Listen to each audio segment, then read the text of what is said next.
नमस्कार दोस्तों, आज मैं आपको गणगौर तीज व्रत की 5 कहानी सुनाने जा रही हूँ। गणगौर तीज व्रत कथा के अंत में सुनेंगे गणेश भगवान की कथा और आरती। प्रेम से बोलिए गौरा माता की जय हो, भोलेनाथ की जय हो, गणेश भगवान की जय हो। एक बार भगवान शंकर, माता पार्वती एवं नारद जी भ्रमण हेतु चले। वे चलते चलते चैत्र शुक्ल तृतीया को एक गांव में पहुँचे। उनका आना सुनकर ग्राम की निर्धन स्त्रियां उनके स्वागत के लिए थालियों में हल्दी चावल लेकर पूजन हेतु पहुँच गई। पार्वती माता ने उनके पूजा भाव को समझकर सारा सुहाग रस उन पर छिड़क दिया। वे अटल सुहाग प्राप्त कर लौटी। धनी वर्ग की स्त्रियां थोड़ी देर बाद अनेक प्रकार के पकवान सोने चांदी के थाली में सजाकर पहुंची। इन स्त्रियों को देखकर भगवान शंकर ने पार्वती जी से कहा, तुमने सारा सुहाग रस तो निर्धन वर्ग की स्त्रियों को दे दिया, अब इन्हें क्या दोगी? पार्वती माता बोली, प्राणनाथ, उन स्त्रियों को ऊपरी पदार्थों से बना रस दिया है, इसलिए उनका रस धोती से रहेगा, परंतु मैं इन धनी वर्ग की स्त्रियों को अपनी उंगली चीरकर रक्त का सुहाग रस दूंगी, जो मेरे समान सौभाग्यवती रहेगा। जब इन स्त्रियों ने पूजन समाप्त कर लिया, तब माता पार्वती ने अपनी उंगली चीरकर उस रक्त को उनके ऊपर छिड़क दिया। जिस पर जैसा छींटा पड़ा, उसने वैसा ही सुहाग पा लिया। इसके बाद माता पार्वती अपने पति भगवान शंकर से आज्ञा लेकर नदी में स्नान करने चली गईं। स्नान करने के पश्चात बालू की शिव जी की मूर्ति बनाकर पूजन किया, भोग लगाया तथा प्रदक्षिणा करके 2 कड़ों का प्रसाद खाकर मस्तक पर टीका लगाया। उसी समय उस पार्थिव लिंग से शिव जी प्रकट हुए तथा पार्वती माता को वरदान दिया, आज के दिन जो स्त्री मेरा पूजन और तुम्हारा व्रत करेगी, उसका पति चिरंजीवी रहेगा तथा मोक्ष की प्राप्ति होगा। भगवान शिव यह वरदान देकर अंतर ध्यान हो गए। इतना सब करते करते पार्वती माता को काफी समय लग गया। पार्वती माता नदी के तट से चलकर उस स्थान पर आईं, जहाँ पर भगवान शंकर व नारद जी को छोड़कर आई थीं। शिव जी ने विलंब से आने का कारण पूछा तो इस पर माता पार्वती बोली, मेरे भाई भौजाई नदी किनारे मिल गए थे। उन्होंने मुझसे दूध भात खाने तथा ठहरने का आग्रह किया, इसी कारण से देरी हो गई। ऐसा जानकर अंतर्यामी भगवान भोलेनाथ भी दूध भात खाने के लालच में नदी तट की ओर चल दिए। माता पार्वती ने मौन भाव से भगवान शिव जी का ही ध्यान करके प्रार्थना किया, भगवान आप अपनी इस अनन्य दासी की लाज रखिए। प्रार्थना करती हुई माता पार्वती उनके पीछे पीछे चलने लगी। उन्हें दूर नदी तट पर माया का महल दिखाई दिया। वहां महल के अंदर शिव जी के साले तथा सलहज ने शिव माता पार्वती का स्वागत किया। वे 2 दिन वहां रहे। तीसरे दिन माता पार्वती ने शिव जी से चलने के लिए कहा तो भगवान शिव चलने को तैयार न हुए। तब माता पार्वती रूठकर अकेली ही चल दी। ऐसी परिस्थिति में भगवान शिव जी को भी पार्वती माता के पीछे चलना पड़ा। नारद जी भी साथ चल दिए। चलते चलते भगवान शंकर बोले, मैं तुम्हारे मायके में अपनी माला भूल आया हूँ। माला लाने के लिए माता पार्वती तैयार हुई तो भगवान भोलेनाथ ने पार्वती जी को न भेजकर नारद जी को भेजा, पर वहां पहुंचने पर नारद जी को कोई महल नजर नहीं आया। वहां दूर दूर तक जंगल ही जंगल था।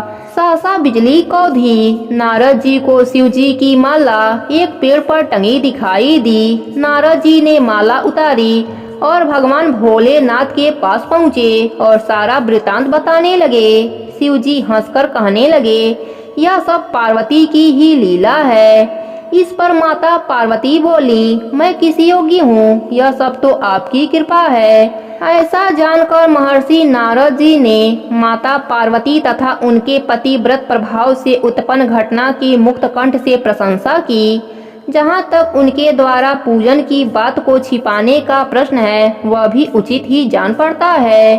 क्योंकि पूजा छिपाकर ही करनी चाहिए। क्योंकि पार्वती जी ने इस व्रत को छिपाकर किया था, उसी परंपरा के अनुसार आज भी पूजन के अवसर पर पुरुष उपस्थित नहीं रहते हैं। हे माता पार्वती, जैसे आपने उन स्त्रियों को सुहाग रस दिया, वैसे ही अपने सभी भक्तों पर अपनी कृपा बनाए रखना। कहानी अधूरी हो तो पूरी करना, पूरी हो तो मान रखना। प्रेम से बोलिए भोलेनाथ की जय हो, गौरा माता की जय हो, गणेश भगवान की जय हो। भगवान शिव और माता पार्वती वन में गए और चलते चलते वे दोनों बहुत ही घने वन में पहुंच गए। तब माता पार्वती ने भगवान शिव जी से कहा कि हे प्रभु, मुझे प्यास लगी है। इस पर भगवान शिव जी ने कहा, देखो उस ओर पक्षी उड़ रहे हैं, उस स्थान पर अवश्य ही जल मौजूद होगा। पार्वती माता वहां गईं। उस जगह पर एक नदी बह रही थी। पार्वती माता ने पानी की अंजलि भरी तो उनके हाथ में दूब का गुच्छा आ गया। जब उन्होंने दूसरी बार अंजलि भरी तो टेसू के फूल उनके हाथ में आ गए। तीसरी बार अंजलि भरने पर ढोकला नामक फल हाथ में आ गया। इस बात से पार्वती माता के मन में कई तरह के विचार उठने लगे, परंतु उनकी समझ में कुछ नहीं आया। उसके बाद भगवान शिव शंभु ने उन्हें बताया कि आज चैत्र शुक्ल तीज है। विवाहित महिलाएं आज के दिन अपने सुहाग की सुरक्षा के लिए गौरी उत्सव करती हैं। गौरी जी को चढ़ाए गए दूब, फल और अन्य सामग्री नदी में बहकर आ रहे थे। इस पर पार्वती जी ने विनती की, हे स्वामी, 2 दिनों के लिए आप मेरे माता पिता का नगर बनवा दें, जिससे सारी स्त्रियां वहीं आकर गणगौर के व्रत को करें और मैं खुद उनके सुहाग की रक्षा का आशीर्वाद दूं। भगवान शंकर ने ऐसा ही किया। थोड़ी देर में ही बहुत सी स्त्रियों का एक दल आया तो माता पार्वती को चिंता हुई और वे महादेव जी से कहने लगीं, हे प्रभु, मैं तो पहले ही उन्हें वरदान दे चुकी हूँ, अब आप अपनी ओर से सौभाग्य का वरदान दे दीजिए। पार्वती माता के कहने पर भगवान शिव ने उन सभी स्त्रियों को सौभाग्यवती रहने का वरदान दिया।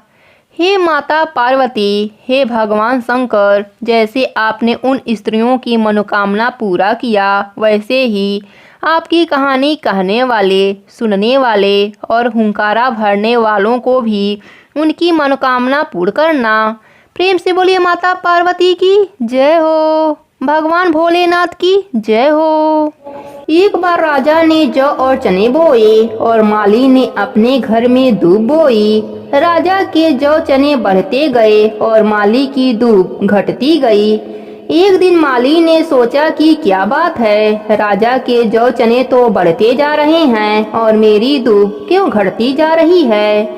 एक दिन माली छुपकर बैठ गया और देखने लगा कि क्या कारण है। तब माली ने देखा कि कुंवारी कन्याएं आईं और दूब तोड़कर ले गईं। तब माली उनके कपड़े छीनने लगा और पूछने लगा कि तुम दूब क्यों ले जा रही हो। लड़कियां बोलीं, हम 16 दिन गणगौर पूजते हैं, इसलिए पूजा के लिए दूब ले जा रहे हैं, सो हमारे कपड़े दे दो। 16 दिन बाद गणगौर विदा होगी, जिस दिन हम तुम्हें लपसी, हलवा, घेवर, मिठाई आदि लाकर देंगे। फिर उसने सबके कपड़े वापस दे दिए। जब 16 दिन पूरे हुए तब लड़कियों ने लपसी, हलवा आदि सामग्री मालन को लाकर दिया। बाहर से मालन का बेटा आया और बोला, माँ, मुझे बहुत भूख लगी है। मालन बोली कि बेटा, आज तो लड़कियां बहुत सारा खाना देकर गई हैं, रसोई में रखा है। बेटे से रसोई खुली नहीं। तब माँ ने आकर चिंटी अंगुली से छींटा दिया तो रसोई खुल गई। अंदर देखा तो ईश्वर गणगौर बैठे थे।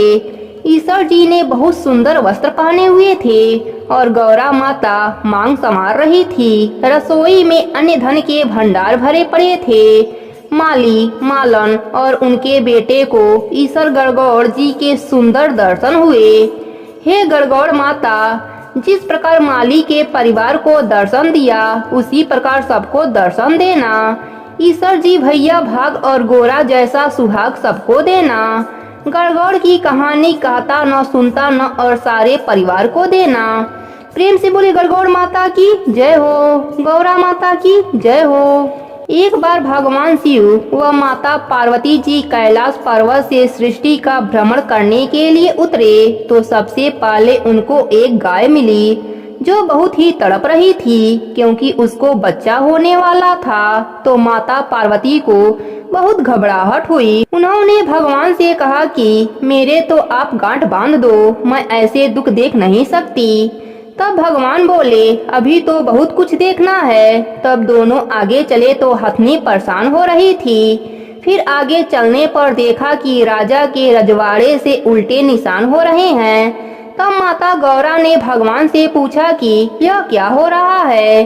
तब भगवान ने कहा कि राजा की रानी भी गर्भवती है और उसे प्रसव पीड़ा है। तब गौरा जी ने जबरदस्ती भगवान के मना करने पर भी गांठ लगवा ली और कहने लगी कि मुझे कभी भी बच्चा नहीं चाहिए। तब आगे और सैर करने लगे। तब वापस आते समय क्या देखते हैं कि राजा के यहाँ शहनाई बाजे बज रहे हैं और खुशियाँ मनाई जा रही हैं। रानी बहुत खुश हैं। तब गौरा जी बोली जब रानी ही बहुत खुश है तो मुझे बेटा होवे तो मैं कितनी खुश हूँ, आप मेरा गांठ खोल दीजिए। तब भगवान ने मना कर दिया और आगे चले तो हथनी भी अपने बच्चों को प्यार से चाट रही थी और गाय भी बहुत खुश नजर आ रही थी। तब गौरा ने भगवान से बहुत जिद किया। फिर वे घूमते घूमते कैलाश पर्वत पहुंच गए। कुछ दिन के बाद गणगौर का दिन आया। औरतें गणगौर माता की पूजा करने व अपने सुहाग को अमर रखने के लिए आईं। तब उन्होंने सारा सुहाग पहले पहुंचाने वाली औरतों को बांट दिया। तब भगवान बोले कि तुम्हारी पुजारन ब्राह्मणी व बनियाइन तो धीरे धीरे सज धज कर आएंगी और तुमने सारा सुहाग पहले ही बांट दिया। तब उनके आने पर गौरा जी ने नैनों में से सुरमा निकाला, मांग में से सिंदूर निकाला, टीकी में से रोली निकाली और चिट्टी अंगुली से अमर सुहाग होने के छींटे दिए और अमर सुहाग को बांटा। हे भगवान, गणगौर माता की कहानी कहने वाले को, सुनने वाले को, हुंकारा भरने वाले को, सभी को ईश्वर गणगौर की कृपा प्राप्त हो और सभी को अमर सुहाग प्राप्त हो। प्रेम से बोलिए गौरा माता की जय हो, भोलेनाथ की जय हो। एक बार ईश्वर जी 16 दिन गणगौर के हुए तो जब ससुराल गौरा जी को लेने पहुँचे, वहाँ उनकी माँ ने जितना भी खाना बनाया वह सब खाना ईश्वर जी ने गौरा की परीक्षा लेने के लिए जिम गए। तब माता गणगौर को भूख लगी और वे कहने लगी कि माँ, घर में जो भी खाने को है वही मुझे दे दो। तब देखा तो भथुए की 2 पिंडी व जल का लोटा मिला तो गौरा जी ने वही खा लिया और पानी पी लिया। तब ईश्वर जी विदाई के लिए जिद करने लगे। जब वे ससुराल से विदा हो लिए तब उन्हें रात को जंगल में विश्राम करना पड़ा। माता गौरा को भूख के कारण गहरी नींद आ गई। तब ईश्वर जी ने उनके पेट में देखा तो भथुए की पिंडी व जल का लोटा झूल रहा था। भगवान ईश्वर जी ने बाद में गौरा जी से पूछा कि आज तुमने क्या क्या खाया। तब माता जी बोली आपने खाया वही मैंने भी खाया। तब भगवान बोले कि तुम झूठ बोलती हो, तुम्हारे पेट में तो भथुए की पिंडी व जल है। तब गौरा जी को क्रोध हुआ और वे बोली कि आज तो आपने औरत जात के पेट में ढकनी खोली है, आइंदा कभी भी मत खोलना। जमाई को खिला दें और बेटी को कुछ भी। आपने तो मेरी माँ की परीक्षा ले ही ली थी। इस प्रकार दोनों जन कैलाश पर्वत पर पहुँच गए। प्रेम से बोलिए गौरा माता की जय हो, भोलेनाथ की जय हो। एक गांव में 7 लड़कियां थीं। उनमें से एक लड़की गरीब थी, बाकी की 6 धनवान थीं। 6 लड़कियों ने व्रत करने का ठानी और 7वीं लड़की को भी कहा। 7वीं लड़की ने व्रत करने से मना किया तो सभी लड़कियां उसके घर गईं और उसकी माँ से बेटी को व्रत करवाने को कहा। माँ ने कहा देखो बेटा, मेरे घर में खाने को कुछ नहीं, मेरी बेटी व्रत कैसे करेगी। तब वह सारी सहेली बोली देखो माँ, एक एक दिन हमारे घर खाना खाएगी तो भी इसके व्रत पूर्ण हो जाएंगे, व्रत के लिए मना मत करो। और वे सभी मानी नहीं। तब माँ अपने बेटी को व्रत करवाने को तैयार हो गई। बेटी एक एक दिन सभी सहेलियों के घर खाना खाती। ऐसे करके 6 दिन निकल गए। 7वें दिन सभी लड़कियां उसके पीछे पड़ गई कि कल हम सब तुम्हारे घर खाना खाएंगे। तुम 6 दिनों तक हमारे यहाँ खाई हो, अब हम 6 तेरे घर खाएंगे। लड़की बोली, मैंने तो तुम्हें पहले ही मना किया था, पर लड़कियां मानी नहीं। तब लड़की अपने घर आकर अपने माँ से बोली, माँ कल सब लड़कियां अपने घर जिमने आएंगी। तब माँ ने कहा, बेटी मैंने तुम्हें पहले ही कहा था ना कि तुम उन लड़कियों की बातों में मत आओ, अपने घर में खाने को कुछ नहीं। माँ को गुस्सा आया, वह अपने लड़की को मारने लगी। लड़की रोती हुई जंगल में जाकर सो गई। उधर से ईश्वर और पार्वती जी निकल रहे थे। पार्वती जी ईश्वर जी से बोली, देखिए प्रभु, कोई अपने शरण में आकर बैठा है। ईश्वर जी ने कहा, दुनिया में बहुत लोग हैं, किन किन को देखूं? पार्वती जी बोली, नहीं ईश्वर जी, इसको तो आपको देखना ही पड़ेगा। इसको नहीं पूछेंगे तो दुनिया में अपने को कौन पूछेगा? ईश्वर जी और पार्वती माता उस लड़की के पास आए। पार्वती माता ने पूछा, ब्राह्मण की बेटी सो रही है या जाग रही है? किस चिंता में पड़ी है? लड़की बोली, मेरे घर में खाने को कुछ नहीं है। मैंने गौरा के व्रत किए, 6 दिन 6 लड़कियों के घर गई।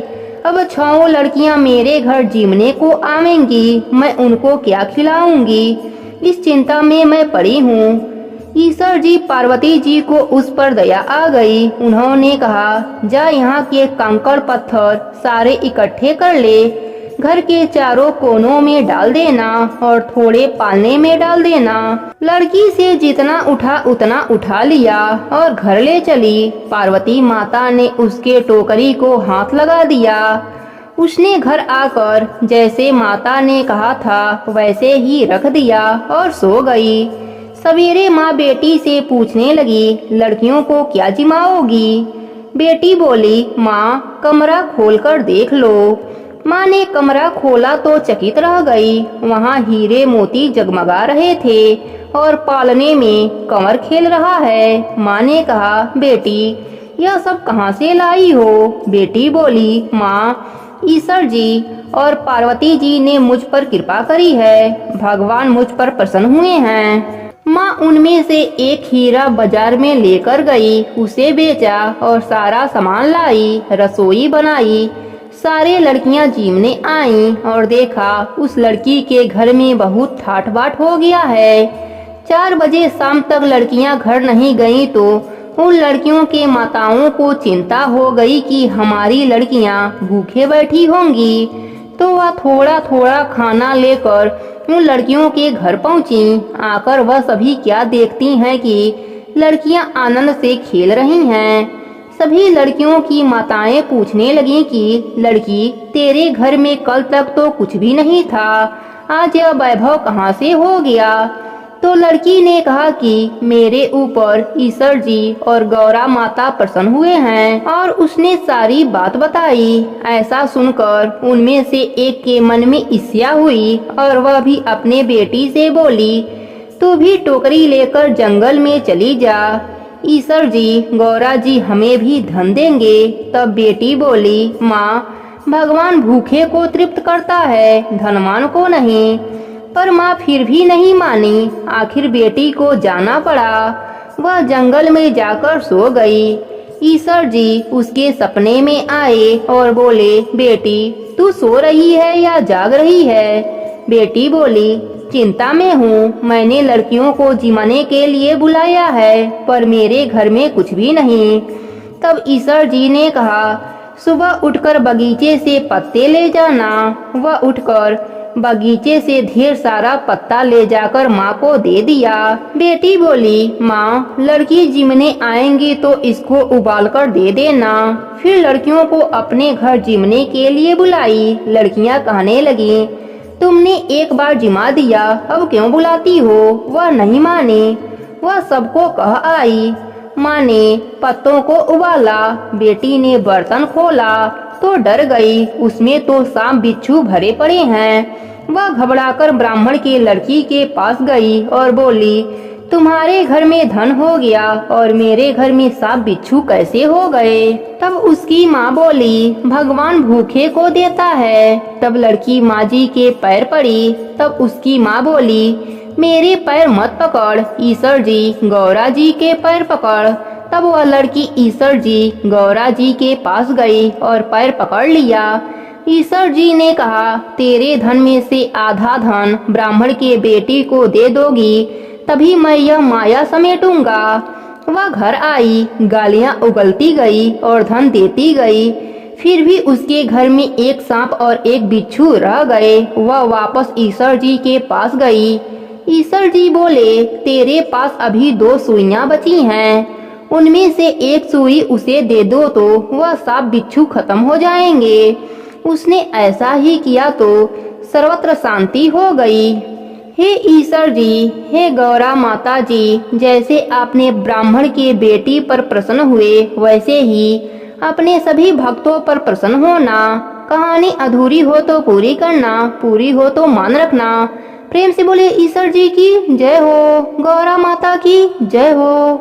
अब सुनते हैं गणेश भगवान की कथा। प्रेम से बोलिए गणेश भगवान की जय हो। एक समय पहले की बात है। एक गांव में एक सास बहू रहती थी। सास बहुत ही कंजूस स्वभाव की थी। वह धर्म पुण्य तो बहुत करती थी, लेकिन भगवान के सेवा पूजा से ज्यादा उसका ध्यान पैसे पर रहता था। एक बार उसने व्रत का उद्यापन किया। सारे परिवार और पड़ोसियों को खाने का निमंत्रण दिया। उसने सोचा कि अगर मैं ब्राह्मण भोज करा दूं तो उद्यापन भी हो जाएगा, पर अगर कोई पेटू ब्राह्मण आ गया तो उसे भोजन कराने में बहुत सा खर्चा हो जाएगा। उसने अपने बहू से कहा, मुझे एक ब्राह्मण को जिमाना है।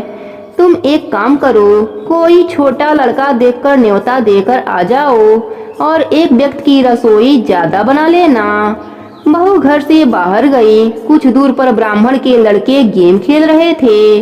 बहू ने उन्हीं में से एक को बुलाकर कहा कि तुम 12 बजे हमारे घर पर भोजन करने आ जाना।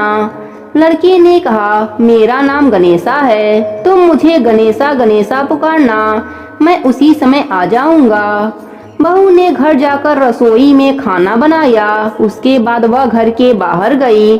कुछ दूर आकर उसने ब्राह्मण बालकों को खोजा, पर उसे कोई नहीं मिला। फिर बहू को बालक का कहा याद आया और उसने गणेशा गणेशा पुकारा।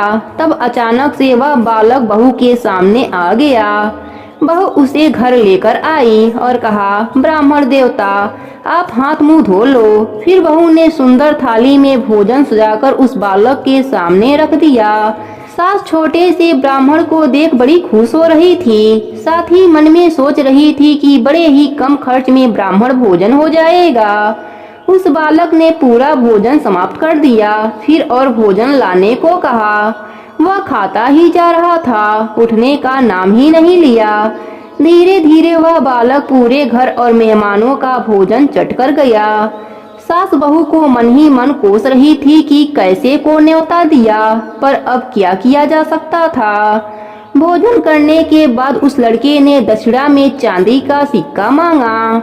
यह बात सुनकर बहू का बुरा हाल हो रहा था। उसके पास चांदी का सिक्का नहीं था।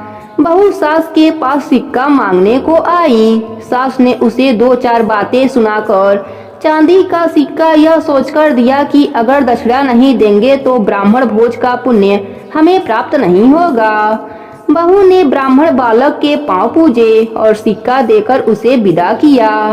जैसे ही वह बालक विदा हुआ, तब सास बहू मुड़कर घर के भीतर देखे। घर में खूब हीरे मोती चमक रहे थे। सास बहू दोनों धन देखकर बहुत खुश हुई और बोली, गणेश जी का हम पर कृपा हुआ है। हमारे धन्य भाग जो हमारे घर गणेश भगवान भोजन करने पधारे। अब सास बहू मिलकर गणेश भगवान का नित्य नियम करने लगे। गणेश भगवान की कृपा से उनके घर में धन का भंडार हो गया। हे गणेश जी महाराज, जैसे आपने सास बहू पर कृपा करी, वैसे ही अपने सभी भक्तों पर अपनी कृपा बना के रखना। कहानी अधूरी हो तो पूरी करना, पूरी हो तो मान रखना। प्रेम से बोलिए गणेश भगवान की जय हो। जय गणेश जय गणेश जय गणेश देवा, जय गणेश जय गणेश जय गणेश देवा। माता जाकी पार्वती पिता महादेवा, माता जाकी पार्वती पिता महादेवा। एक दंत दयावंत चार भुजाधारी, एक दंत दयावंत चार भुजाधारी। मस्तक सिंदूरे सोहे मूसे की सवारी, मस्तक सिंदूरे सोहे मूसे की सवारी। अंधन को आँख देते कोढ़ीन को काया, अंधन को आँख देते कोढ़ीन को काया। बाझन को पुत्र देते निर्धन को माया, बाझन को पुत्र देते निर्धन को माया। हार चढ़े फूल चढ़े और चढ़े मेवा, हार चढ़े फूल चढ़े और चढ़े मेवा।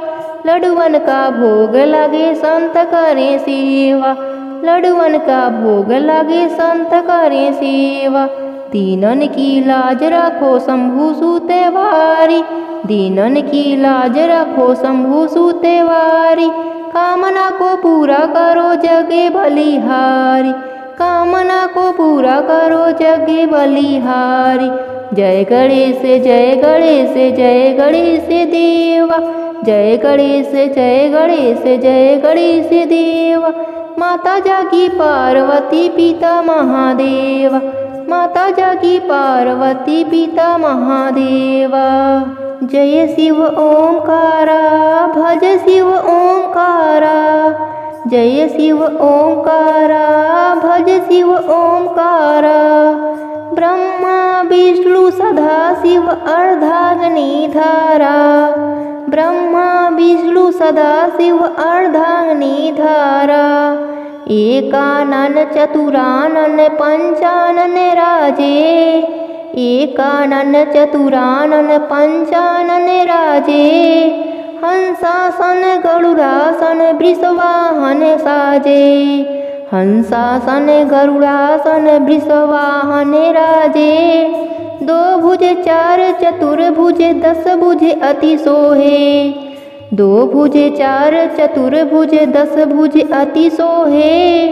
त्रिगुण रूप निरखता त्रिभुवन जग मोहे, त्रिगुण रूप निरखता त्रिभुवन जग मोहे। अक्षमाला बनिमाला मुंडमाला धारी, अक्षमाला मनमाला मुंडमाला धारी। त्रिपुरारी कंसारी करे माला धारी, त्रिपुरारी कंसारी करे माला धारी। श्वेतांबर पीतांबर बागांबर अंगे, श्वेतांबर पीतांबर बागांबर अंगे। सनकादित गरुड़ादिक भूतादिक संगे, सनकादित गरुड़ादिक भूतादिक संगे। करके मध्य कमंडलु चक्र त्रिशूलधारी, करके मध्य कमंडलु चक्र त्रिशूलधारी। सुखकारी दुखहारी जग पालनकारी, सुखकारी दुखहारी जग पालनकारी। ब्रह्मा विष्णु सदा शिव जानत अविवेका, ब्रह्मा विष्णु सदा शिव जानत अविवेका। प्रणवाक्षर में शोभित ए तीनों एका, प्रणवाक्षर में शोभित ए तीनों एका। त्रिगुण स्वामी जी की आरती जो कोई नर गावे, त्रिगुण स्वामी जी की आरती जो कोई नर गावे। कहा शिवानंद स्वामी सुख संपत्ति पावे, कहत शिवानंद स्वामी सुख संपत्ति पावे। जय शिव ओंकारा भज शिव ओंकारा, जय शिव ओंकारा भज शिव ओंकारा। प्रेम से बोलिए पार्वती माता की जय हो, भोलेनाथ की जय हो, गणेश भगवान की जय हो।